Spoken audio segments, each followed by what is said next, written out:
Capricorn Ascendant, Capricorn Rising, this is your June 2020 eclipse video. We're going to have 2 eclipses this month, and then we're going to have another one shortly after the 2 in June. I will touch on the last 2, but this one is really more to give you some insight to the first June eclipse. I'm also going to talk about Mercury because it moves at the butt end of May, and understanding the transition that Mercury makes will be important because Mercury has everything to do with how we talk, what we think about, how we think, how we relate, how we communicate, right? That's Mercury energy. Mercury is the scribe, right? It's the one that keeps track of the information, the stories that we tell. What area in your life, like what house it's going to be in, or where it's at right now, and then where it's going to be moving. Where will it be in June? And what will it be focusing on? And then also, how does that relate to the eclipses? So we're going to find out where the eclipses happen in your chart. And remember, when we talk about in your chart, we're understanding where in your life something happens. If you're new here, if you don't have a chart, if you're uncertain about anything I'm talking about, comment below. Every time you comment, that helps this channel go further. People don't realize it, but if you don't comment, the algorithm doesn't boost the views. It just keeps it flat. If the channel doesn't get boosted, there's no progression, there's no growth. And without that growth, well, there's a possibility you may not get more videos. What you want to do is make sure that if you have questions, you comment below so I can answer them, because that's what I'm here for. And I get back and I answer, right? Even if it's things that you feel like might be, simplistic, like, oh my God, I don't want to ask that question because I don't know jack about astrology. You don't have to know anything. I am here to meet you wherever it is that you're at on your path. Okay, when you tap that bell, that lets you know when I give fresh uploads. And those fresh uploads are always relevant. There's never something that I upload that is like, oh, I just feel like I got to talk. No. It's all going to be very relevant to your life. It's all about the energies, the frequencies, what we're going to be coming in. It's basically your astrological weather report. And let's get into you and your Capricorn all astrology. The first eclipse, okay? It's June 5th. Now, when I look at your chart, we have to find 15 degrees Sag energy because that's where the eclipse is at. Now, in this particular eclipse, it's a full moon eclipse, so it's a lunar eclipse, which means we're going to have the full moon in Sagittarius at 15 and the sun at the opposite end at 15 degrees in Gemini. So you need to look in your chart and find out, all right, see where your Sagittarius and your Gemini energy is. When you know what houses they're in, you already have the answers. You already know what areas of your life there's an eclipse occurring. Now let's talk about Sagittarius energy and Gemini energy so that we know. When we know what those things mean, then we have an understanding of how it's going to feel, what it's going to look like, what we could possibly experience. What are some of the themes for the energy of that time, right? Sagittarius energy is what I believe. Sagittarius energy is also truth. Sagittarian is higher learning, it's philosophy, it's religion, it's spirituality. It's long distance journeys, get on an airplane and travel, or get in the car and drive very long distances, right? Long road trips. That's Sagittarian energy. When we think about the opposite side, and we're thinking about it because it's part of the eclipse, okay? Eclipses run along, all energies run along this, like there's this axis that happens, okay? Having something down or up in Gemini at 15, Gemini energy is about speaking, thinking, communication, information. So we've got belief and truth, okay? It's also the law, actually, Sagittarius energy, but it's belief. Wow, that's truth and belief together. Holy crap, belief. Okay, so we've got that down there in Sag. And by the way, this in your chart. Now, remember, this is a general reading. This is why I give you the degrees, because depending upon your birth time, this next part could be in a different location, in a different house. Sagittarius energy is in the 12th house. Okay, so this 12th house represents my subconscious, right? It represents my dreams, like when I go to sleep. It represents past life stuff. It represents things that happened a long time ago, possibly when you're in mom's womb type of stuff. This is a placement that we just, it's this other realm. It's 5-dimensional realm. It's like, it's non-tangible world. It's also very much behind the scenes stuff. So a lot of times it represents people from our past, okay? A lot of times that energy also can represent, like I remember one time I worked at a job and it just had this, older astrologers used to talk about the 12th house energy, Piscean energy, because it's ethereal, it's non-tangible. Piscean energy is solitude and wanting to escape, needing to be alone.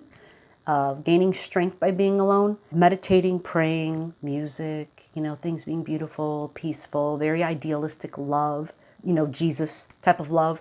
That is, Piscean energy. That's the 12th house. So having your Sagittarius there and having an eclipse there, there could be revelations and dreams. There could be things that come back from the past. And sometimes when these happen, they're like flashes of information. People get visuals. Piscean is very visual. It's about images because it's Hollywood, it's movies. That's Piscean energy. Sagittarius at 15 degrees, past life and subconscious. There could be things about your beliefs that you've held on to that you're not aware of because they're subconscious. And what happens is we have experiences, we have events, and those events, those Sagittarian energy is very expansive. All right, it likes to know. It is the sign of the seeker. It's that arrow that's shooting up. And so there is this constant searching for knowledge, right? And so in the 12th house, right, for Capricorn ascendant, the 12th house is that, remember, it's that Jesus house, right? It's that I go to the garden and pray, but it goes even deeper. It's the seeking for, you have to have moments of solitude, first of all, solutions in silence. Challenges, letting go of a belief we're not aware of. These are major downloads that we're all receiving. So many times there's this energetic release that happens, and we have universal assistance. And that's why some people call eclipses resets. It's just like somebody, like the hand of God dips in and presses this button, and all of a sudden everything's just been rebooted, and we're like, oh, okay. Just like that, like a flip of a switch. And so this has that potential, but understanding it's about a belief. Okay, so whether something occurs or not, well, that has everything to do with if you have something in your natal chart, because by transit, planets up in the sky, we're all going to be stressed. We're all going to be tested because we have a big ass T-square. It's the Sagittarian energy, and then we've got Gemini over here, and then what creates this T-square is Mars, right? They are all at 15 degrees. Okay, so I'm gonna go into the next sign for you, number 2, right? There's 3 main parts of the chart for you, 3 main areas of your life that you're gonna want to know about for this first eclipse, and so it's that unconscious, subconscious stuff that you're not aware of, right? Your Sagittarian energy. And then we go to your Gemini energy, okay? And that's in your 6th house. And this is work, right? This is my daily routines. This is your health and hygiene, okay? So it's how I think about that. How do I talk about that? How do I relate to my body? It's what are my daily routines?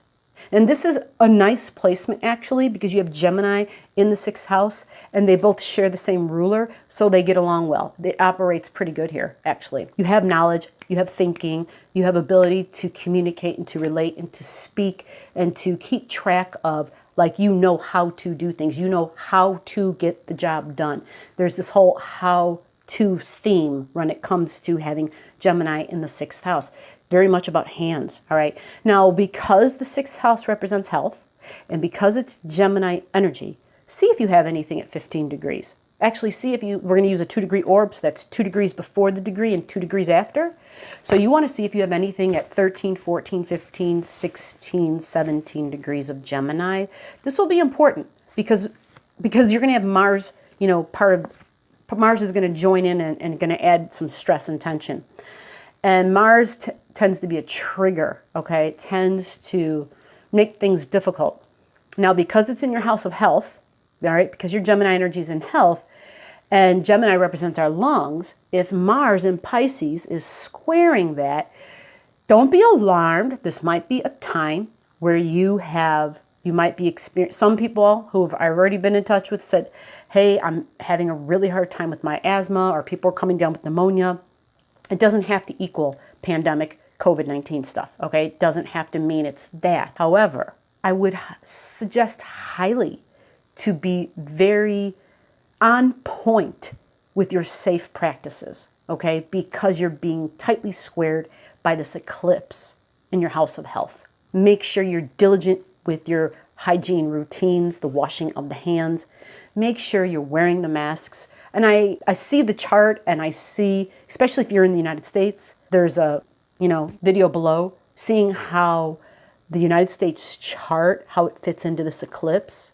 And it's fascinating We see how there's major energies at play, and we see how taking our health seriously and following rules is actually going to be extremely important to handle a second wave, because we know a second wave is going to hit, and we just want to like try to control it, right? Control the flow of the energy is basically what it is. That's the second thing you needed to know, that it was in your house of health. Now, the third thing is, where's the other stress coming from? What makes up that T-square? I already mentioned it. It's Mars in Pisces. Now, we also have Neptune in Pisces, and Neptune has been a big factor. It's been a big player, especially in the United States chart. You know, watch the video below so you can understand that better. Having Mars at 15 degrees, squaring exactly the other 15-degree things in mutable energy, in Sag, in Gemini, it's just great tension and stress. It's, I go to the left, I'm told no, or I go to the, I go to the left and I can't do this thing I want to do, or I can't express my energy, I can't communicate, I can't relate.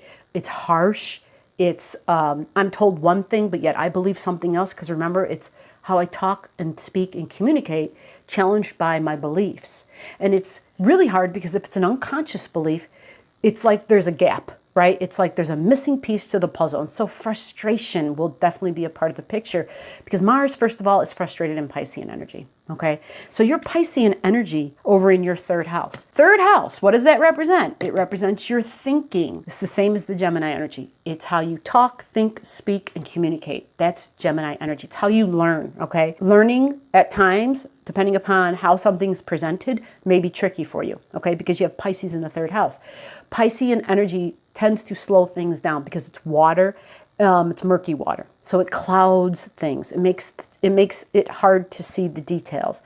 Mercury likes details, okay? And when Neptune's involved, when the murky waters are involved, it makes things very fuzzy. So it makes it hard to see the details. See if you have something there. See if you have any other planets there. Now, this Mars transiting through there, you may not have any planets there. This may be just the transiting stuff. Again, comment your stuff below. I can figure that out to help you out. First eclipse, those are the 3 main areas of your life you need to stay focused on. Your thinking and your belief systems, your health, your daily routines, your work, your job. This is all going to be a big area of focus. So what does this look like? This could be tension and frustration at the job, as far as there's routines that should be followed. There's work routines, there's rules. Things aren't being followed. There could be stress and tensions by the rules that are being given, and I don't have time to be able to implement all those rules. Yet at the same time, I'm stressed because I know I want to follow those rules, but yet I have to keep quota or whatever it may be. I got to get to the phone. I got to do this. I've got 1,001 tasks. Yet in addition, they want me to do all this. Like, it's stress and testing. Okay, this is what it is. Again, if you want clarity on this, I would need to see your chart in front of me so I can see your frequency grid. Now, the next eclipse, it's in Cancer energy. Cancer energy, again, it's that Mercury stuff I talked about, how Mercury's transiting into the sign of Cancer, how it will change what we think about. Mercury in Cancer and now having the eclipse there. So this is a big emphasis on family. This is a big emphasis on mothering and nurturing. A big emphasis on who is my tribe. It's a big emphasis on past emotions and feelings. And so the universe is coming along and it's helping us to release. It's a big, this is like a cardinal eclipse, literally, because it's at a 0 degrees, which is cardinal, and it's in Cancer, which is cardinal. Now, Cancer energy is watery, so it's emotions. The moon is its ruler, so it's our past emotions, all right? Past emotions connected to family, my tribe, my lineage. Understanding where your Cancer energy is in your chart will help you to better understand how you will feel this, how you will be affected. Your Cancer energy is in your 7th house. Your 7th house is your significant one-on-one relationships. So this is marriage, but it's also business partnerships. This can also be anybody which you relate with deeply one-on-one. Okay, it's not just these, random conversations. It's people you really see each other eye to eye. You really understand one another. They feel like family because you have Cancer there, right? So it's people who feel like a spouse, but you're not married to them, but you're just connected in some way because you have past life history with them. So typically you're hooking up with people where you definitely have had past lives with. And whether you believe in past lives with or not, then don't. That's okay. But there's a connection. You have a deep connection. But just understanding there's things that resonate within you both deeply that you can't even explain. So an eclipse happening there, this is a new thing. It initiates like a letting go of something in order to bring something new in. Cancer energy is emotions. It's also my family. So when we realize, especially if we've had family members that we lost, especially during the pandemic, it's universal support to let go of something we've held onto for a long time. So when I think of the connections that we have on soul levels, there may be almost like this clearing of, okay, as souls, we're done. We completed our contract. We finished what we had to. We resolved things. We gave each other the experiences that we need.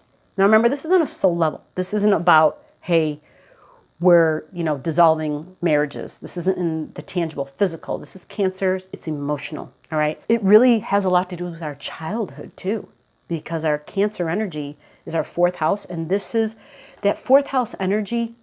This is our connection to our mom. All right. This was how my home life was when I was a child. Okay.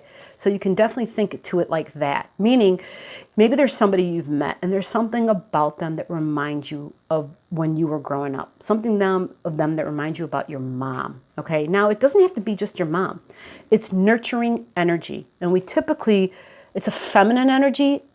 But again, this is just energy. All right.